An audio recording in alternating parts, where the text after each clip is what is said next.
It's interesting, a lot of people at that time and since have said, before seeing the drawings, you could never possibly simulate freehand drawing unless you could also simulate the pressure of the hand on the brush. And I didn't believe it then, and after doing this game for 10 years, I don't believe it now. This is Harold Cohen and is the artist behind one of the first computer-generated images. This one was made in 1976 and this one in 1983. It was generated by a program that he made in the 70s called Aaron. The program, basically how it worked, is that it generated drawings by following rules that Cohen programmed. Then he transferred those drawings to a drawing robot with a Sharpie that drew it on a canvas like the video that you're seeing right now. The program eventually got more and more advanced and became able to add color and draw blocky human figures. Then in the 1990s, artists started to make computer-generated trippy animated shapes and fractals. A kind of like less sophisticated version of what you see now on YouTube in those DMT experience videos. 2014 was the start of deep neural networks for art. In 2018, this AI-generated painting sold for $432,000. Then in 2022, Midjourney, a text-to-image AI model, came out. Same year, an AI-generated picture won an art prize. And now, AI models are able to do this, and this, doesn't struggle with hands anymore, are more realistic than ever, and just recently, an AI robot painted Alan Turing with a real brush. My artwork is a portrait of Alan Turing. And it sold at auction for $1.1 million. We've literally come full circle. But artists won't disappear just yet, because humans do not care about art. What I mean by image is something with the ability to persuade you that somebody had some intention in making the drawing. And I make that distinction because the purpose of the program is not simply to make drawings, it's to make images. I was having a discussion about AI art with a friend and I gave him this hypothetical situation. I said, if in front of you was an AI generated art piece, it could be like a painting or a movie or anything you want. And upon seeing it, the objective beauty and quality was 2 times better than any other art pieces you've seen in your life. Would you be in favor of generating more of it? To that hypothetical, he said, no. And when he said that, I said, aha! That means you don't really care about art. All you care about is that it was made by a human. But then it clicked. Maybe that's it. Maybe we don't really care about the objective quality of an art piece. Maybe we care about something more than just what it looks like, something that AIs cannot recreate. That's why I came up with 3 variables that I think most people base their appreciation of an art piece or a performance on. The first one is the objective beauty of the art. I think the importance of this variable will depend on what the art is for. For example, if we consider video editing art, then the objective beauty of the editing would probably be more important than, let's say, like the objective beauty of a painting in a contemporary gallery.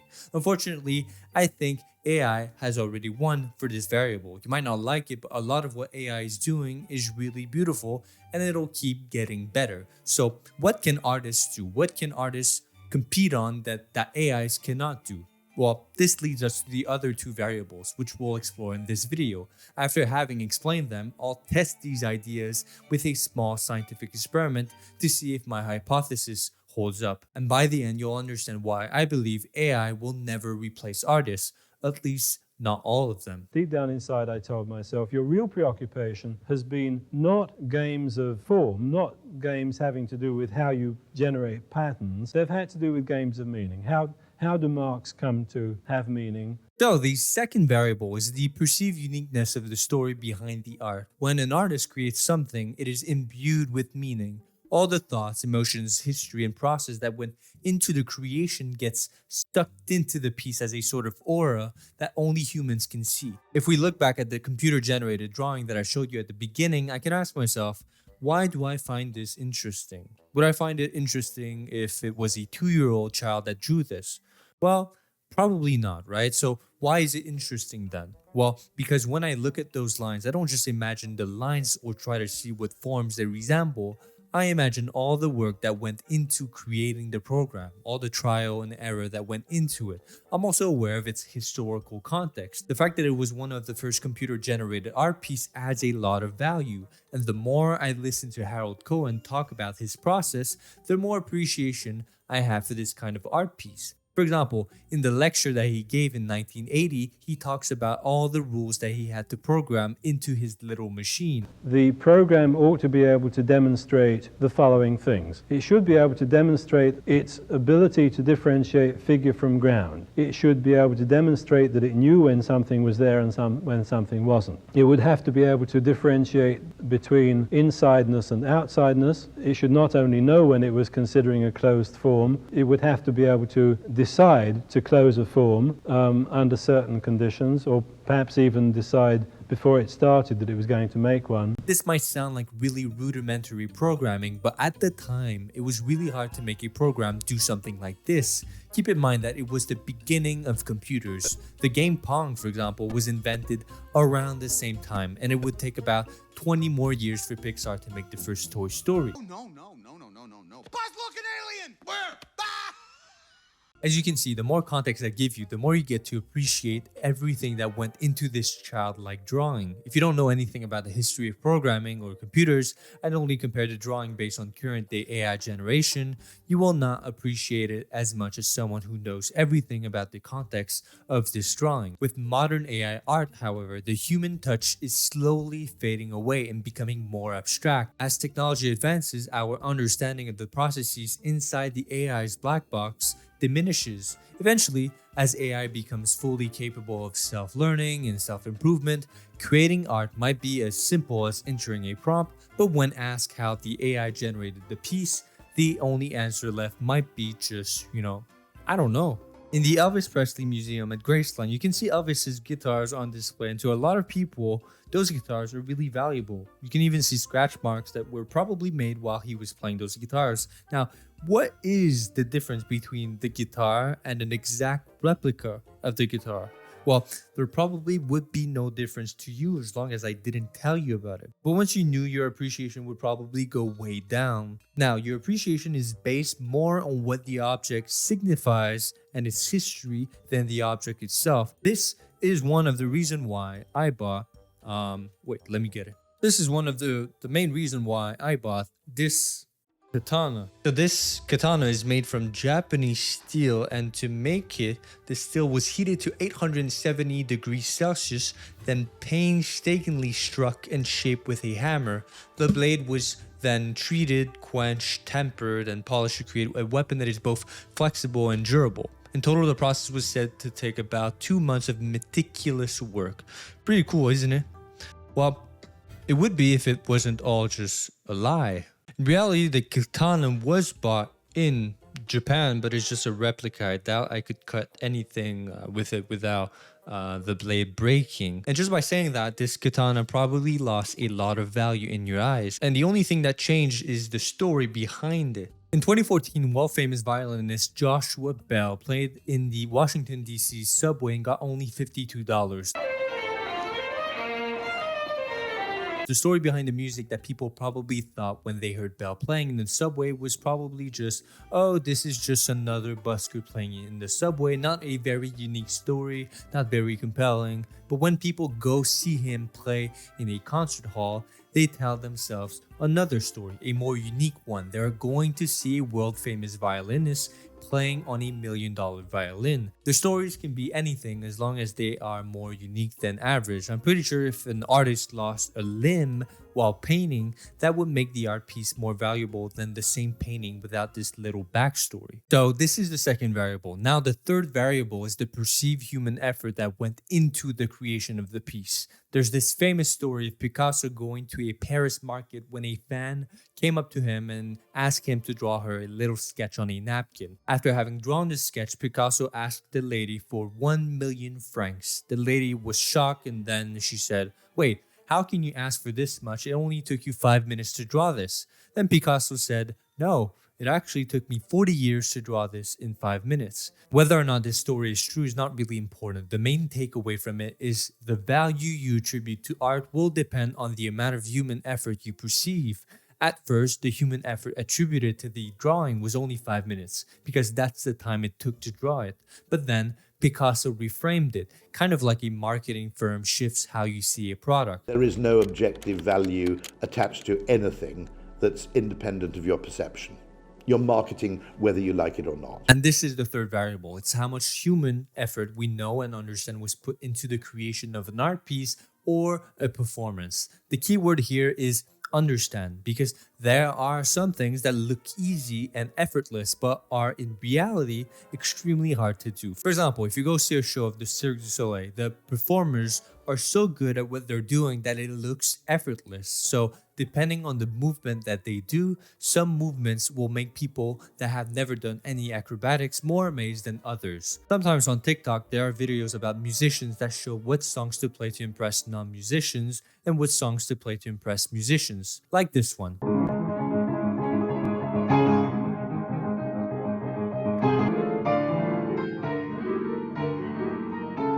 And I think this trend is due to the fact that there are some songs that sounds more difficult but are actually easier than songs that sounds less difficult. Also, a song played without any mistakes might be very impressive to someone who has spent a lot of time playing but might not make any difference for a non-musician. And it's not just for music or acrobatics. We assign more value to anything that has taken a lot of effort to do. We assign more value, for example, to products that are handmade because we feel like they are made with love, even though machine-made products today are often of very good quality. It's even got its own name, the handmade effect. We also do the same thing with traditional art. This is not a picture. This was hand drawn with a charcoal pen. Now, I could print this right now and hang it on my wall for just the cost of the paper and the ink. And there would be almost no difference unless you look very close. But the fact that it took hundreds of hours to draw it makes it more valuable. So here are the three variables again. The first one is the objective beauty of the art piece or performance. The second is the perceived uniqueness of the story behind the art. And last is the perceived human effort that went into the art. Now it's time to do the scientific experiment. Here's my hypothesis for this experiment. If I control two of the three variables and change the third one, then increasing the third variable should result in a higher appreciation of the art piece. For example, if I want to test whether the uniqueness of the story behind a piece of art affects how much someone appreciates it, I should be able to present different stories about the same painting, and the more unique the story, the higher the appreciation rating for the painting should be. To test this, I use this painting. It's called The Birth of the Sun and Triumph of Bacchus. Then I created 4 fake stories of similar length about it. The first story claimed the painting was AI generated. The second said it was produced on an assembly line. The third explained it was painted by an artist who graduated from the Royal College of Art, the world's top-ranked art school. The final story described the painter as a Frenchman born in 1882 who was drafted into World War I before finishing the piece and returned alive to complete it. As you probably noticed, the stories are increasingly unique, so we should expect to see progressively higher ratings. So I asked 20 people to rate the same painting, dividing them into 4 groups of 5, with each group rating 1 story, without knowledge of the other stories obviously. The sample size is small, but it's what I could manage. I don't have like 1,000 people to contact for this type of stuff. For the metrics that the subjects rated the painting on, I drew inspiration from another study that tested whether people held a bias against AI-generated art. They used 4 metrics: liking, beauty, profundity, and worth. So I used the same. I say I drew inspiration, but I literally copied them. Before showing you the results, make sure to like and subscribe for more videos like this and comment your thoughts about my hypothesis. Do you think it's true, or would you add any other variables? Let me know. Okay, now here are the results. As you can see, the rating for beauty and liking didn't change that much from level 1 to level 4, but there's clearly a correlation between the uniqueness of the story and the profundity and worth that people thought the painting expressed. So, according to this little experiment, that would mean that my hypothesis would be right for the second variable. Obviously, a bigger sample size would be needed to confirm this, like 20 people is not enough. Now, what about the third variable? Well, the experiment that I did for the third variable didn't really work. I used this painting and I gave 4 descriptions for it. The story was the exact same. The only thing I changed was the amount of time that I said the artist spent painting it. It went from the artist spent 25 hours painting to the artist spent 1,000 hours painting this painting. And here are the results. I found no correlation. Now, there are three interpretations to those results. First interpretation is that the sample size was simply not big enough to see correlation. Second interpretation is that the perceived human effort doesn't really affect someone's appreciation of a painting. The third interpretation, and the one I think is most likely to be true, is because I used the same 20 people for both experiments, the subjects simply compared the two paintings, and based on their preferences, they rated the painting according to the note that they gave the first one. The reason I think this is the most likely explanation is because one subject literally said that because they rated the first one an 8, they are going to rate the other one a 7. So the second experiment wasn't a great success, but I think this hypothesis should be investigated further, because if I happen to be right, and what most people care about is the human input and story behind the art, then the artists that are able to take advantage of this will be those who will survive the upcoming art revolution. There's this artist from Hong Kong that I think takes advantage of the story aspect of art called Ding Ding. She basically films herself throwing paint and slowly building her painting layer by layer and then posts it on YouTube and TikTok. This allows people who buys her painting to show others the video of the artist painting it and serves as a great promotional tool, something that an AI cannot really do.